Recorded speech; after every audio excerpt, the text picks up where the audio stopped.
ISKCON temples at Pandharpur. Across the Candrabhaga river, right on the bank, rests a beautiful and peaceful Hare Krishna ashram, started by ISKCON devotees from Maharashtra in the early 1980s. They cultivate the land, keep cows, and during Ekadashi festivals, they specially help serve the pilgrims there. The devotees there supply Srila Prabhupada's Marathi Bhagavad Gita as well. His Holiness Lokanath Maharaj has, under expert guidance, preached vigorously in this part of India, following the orders of his spiritual master, Srila Prabhupada, which were given personally to him. And the deities of Sri Sri Radha Pandarinath there are very beautiful. Next, we move on to the saints of Maharashtra.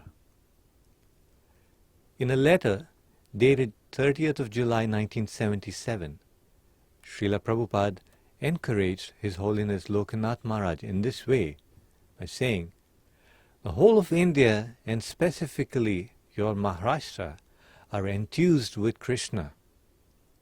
Now you have to revive their Krishna consciousness. This is Tukaram's country, but now they are becoming bad politicians. So revive them by the process of the Sankirtan movement." Saint Tukaram was the most famous of all Maharashtrian saints. He lived during the 17th century, and over the last 300 years, his devotional influence has been deeply felt by the local people. His poems, the 4,500 verses known as the Abhangas, have become part of the public memory of Maharashtra. They are sung in every village and every home. Tukaram preached throughout his life, exhorting his countrymen to take to the path of devotion, the path of bhakti, devotional service. His language was so simple and down to earth that even the most simple villagers understood it completely. He is the main force behind the continuous kirtans and bhajans performed at the many festivals in Pandharpur. In his autobiography, Tukaram says he was initiated in a dream by Raghava Chaitanya, Keshava Chaitanya. Though not everyone agrees to this, Gaudiya Vaishnavas, such as the ISKCON devotees, understand this to mean Sri Chaitanya Mahaprabhu. As Srila Prabhupada comments in Chaitanya Charitamrita, Madhya Leela 9.282 in the purport, the Sankirtana party belonging to Tukaram is still very popular in Bombay.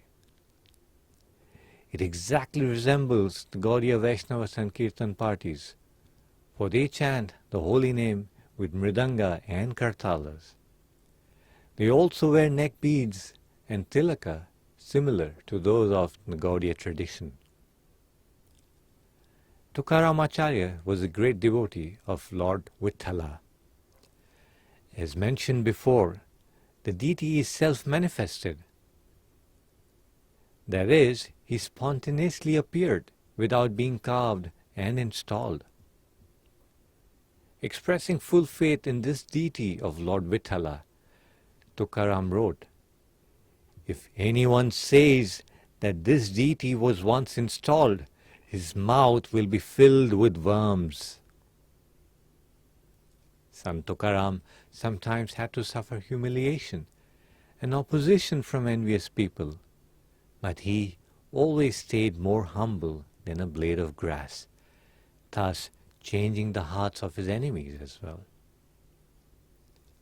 The saint left for the spiritual world in his self-same body while engaged in Nam Sankirtan, chanting of the holy names of the Lord with the residents of his home village. The villagers attested they saw a spiritual airplane descend and saw Tukaram board the plane and leave for the spiritual sky. Another exalted spiritual leader among Lord Vitthala's devotees was Gnaneshwara, who lived in the 13th century. At the age of 16, he translated the complete text of Bhagavad Gita into simple Marathi, the language of Maharashtra. His work is known as Gnaneshwari.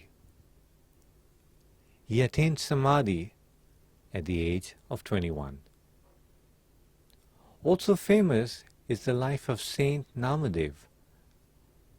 Once when Namadev was a young boy, his father, who worshipped a deity of Lord Vitthala at home, went out, leaving Namadev in charge of the deity. When the time came to offer food to the Lord, Namadev prepared a plate, placed it on the altar, and sat down, begging the Lord to accept the offering. Following his father's advice to give the Lord some time to eat before taking back the plate, Namadev left the deity room and patiently waited, expecting the Lord to literally eat up the food.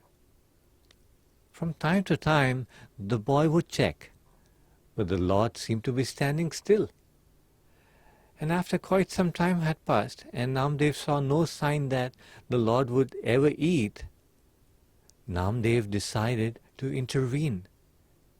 Entering the deity room, he appealed to Lord Vitthala, insisting that the Lord eat right away, and if he wouldn't, the boy threatened he would smash his own head against the wall.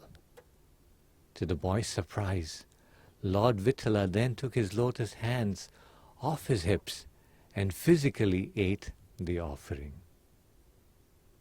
Jai. And finally, the last on this Dham, we speak of the Dindi procession. The most outstanding display of the Maharashtrians' devotion to Lord Vitthala is the Dindi Yatra, a pilgrimage on foot that culminates in Pandharpur. It has been performed annually for the last 700 years. Dindi, in fact, every month at Pandharpur on Shukla Ekadashi, the 11th day of the waxing moon, is a festival which is held that attracts a large number of pilgrims. But 4 of these festivals are especially large, and the main one being Dindi Yatra, which is a huge one, at Ashadi Ekadashi.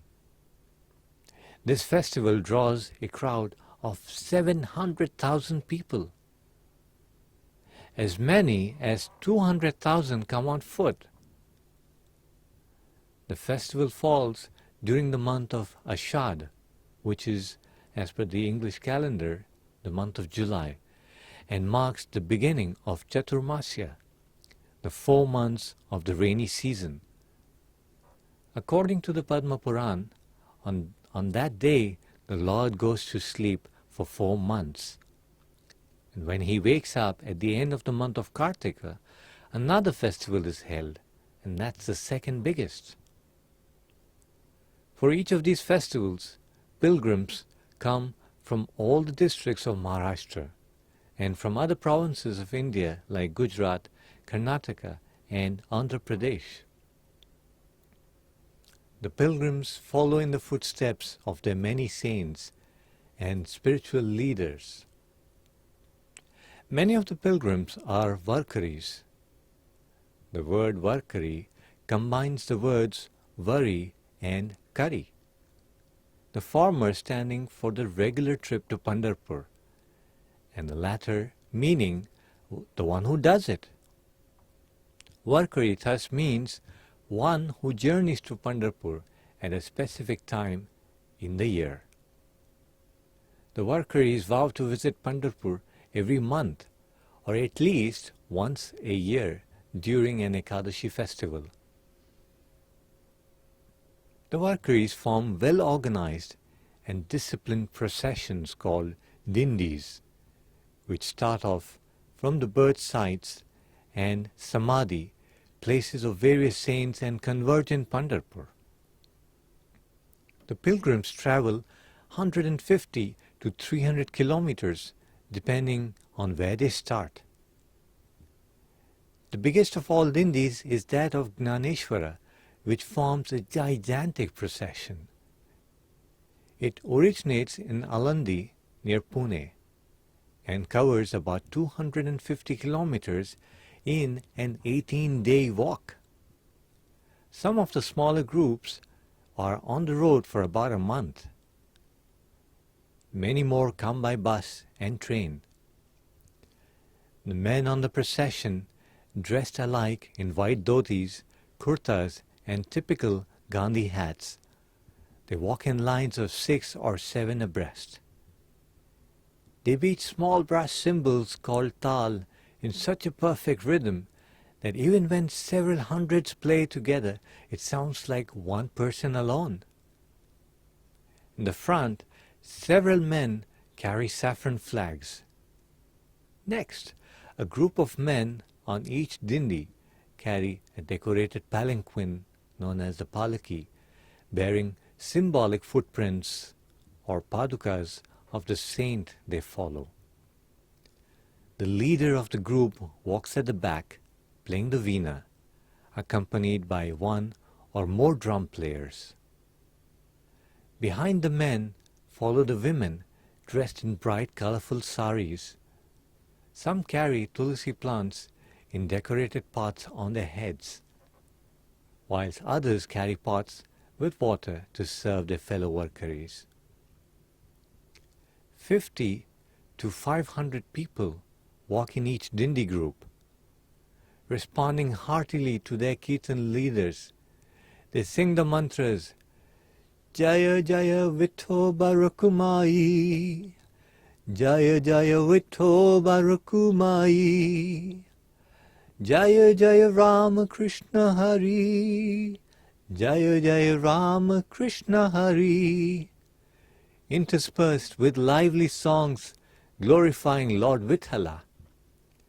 Day after day, undaunted by heat or rain, the pilgrims fill the air with tumultuous chanting. Sometimes they dance and sometimes run, rushing ecstatically towards Pandharpur and their Lord.